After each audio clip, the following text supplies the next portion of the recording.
नमस्कार बंधुरा आमी संचिता केमन आছেন আপনারা সবাই आशा করছি আপনারা প্রত্যেকে ভীষণ ভালো আছেন। আজ আমি আপনাদের সঙ্গে শেয়ার করব ঝিঙে বাটার রেসিপি। গরমে রান্নাঘরে খুব বেশিক্ষণ থাকতে ইচ্ছে না করলে খুব সহজেই সুস্বাদু এই ঝিঙে বাটা তৈরি করে এক থালা গরম ভাত নিমেষেই শেষ করে দিতে পারবেন। এটি খেতে ভীষণই টেস্টি হয়। তো আসুন দেখে নিন আজকের এই ঝিঙে বাটার রেসিপিটি। আমি এখানে নিয়ে নিয়েছি একটি বড় সাইজের একদম কচি একটি ঝিঙে। এবার এই ঝিঙেটিকে টুকরো টুকরো করে কেটে নেব। তবে আপনারা যদি চান তাহলে এই ঝিঙের খোসাগুলোকে কেটে বাদ দিয়ে তারপর ঝিঙেটিকে ব্যবহার করতে পারেন। আমি এখানে ঝিঙের খোসাগুলোকে বাদ দিচ্ছি না, কারণ ঝিঙের খোসাগুলোকে বাদ দিলে ঝিঙে পরিমাণে অনেকটা কমে যায়। আর আমার ঝিঙেটি একদম কচি ছিল, তাই খোসা শুদ্ধ আমি ঝিঙেটিকে টুকরো টুকরো করে কেটে নিয়েছি। এখানে আমার ঝিঙেটি কেটে নেওয়া হয়ে গেছে। এবার একটি মিক্সিং বোলে এই ঝিঙের টুকরোগুলোকে তুলে এই ঝিঙেগুলোকে ভালো করে পরিষ্কার করে ধুয়ে নিয়ে এসেছি। এবার একটি মিক্সিং জারে আমি এই ঝিঙের টুকরোগুলোকে কিছুটা দিয়ে দিয়েছি।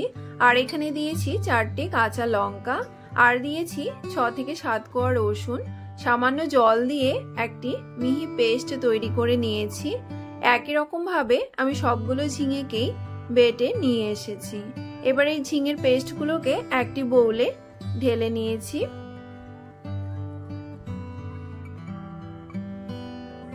এখানে দেখতেই পাচ্ছেন কতটা মিহি পেস্ট তৈরি করে নেওয়া হয়ে গেছে। এবার গ্যাসে একটি কড়াই বসিয়ে দিয়েছি। কড়াই গরম হয়ে গেলে এতে দিয়ে দিয়েছি পরিমাণ মতো সরষের তেল। তেল গরম হয়ে এলে এতে দিয়ে দিয়েছি 2টো শুকনো লঙ্কা। শুকনো লঙ্কা দুটোকে প্রথমে একটু ভেজে নেব। শুকনো লঙ্কাগুলো ভাজা হয়ে গেলে এতে দিয়ে দিয়েছি 1/2 চামচ পরিমাণ কালো জিরে। এবার এই শুকনো লঙ্কা আর কালো জিরেকে আবারও একটু ভেজে নিতে হবে। যখন কালো জিরের থেকে সুন্দর গন্ধ বেরোবে তখন বেটে রাখা ঝিঙেগুলোকে এই তেলের ওপরে দিয়ে দিয়েছি। এবার তেলের সঙ্গে ঝিঙের বাটাগুলোকে খুব ভালো করে মিশিয়ে নিচ্ছি।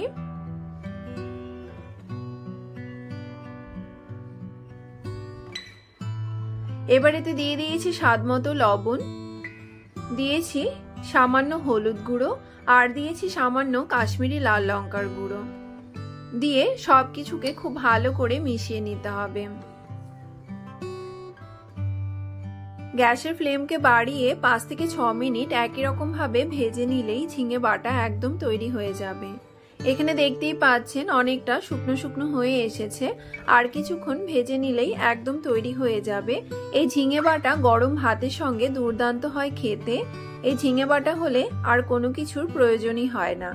এখানে আমার ঝিঙে বাটা একদম তৈরি হয়ে গেছে সার্ভ করার জন্য। আমি এবার একটি প্লেটে এই ঝিঙে বাটাকে সার্ভ করে দিচ্ছি।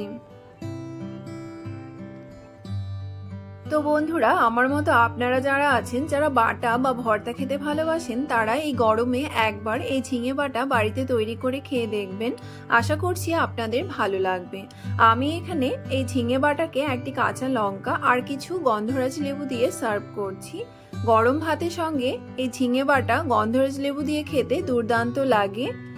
আপনাদের যদি এই ঝিঙে বাটার রেসিপিটি ভালো লেগে থাকে তাহলে আপনারাও বাড়িতে এইভাবে তৈরি করে খাবেন।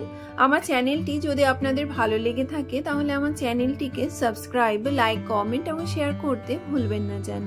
দেখা হবে আবারও কোনো নতুন রেসিপির সঙ্গে।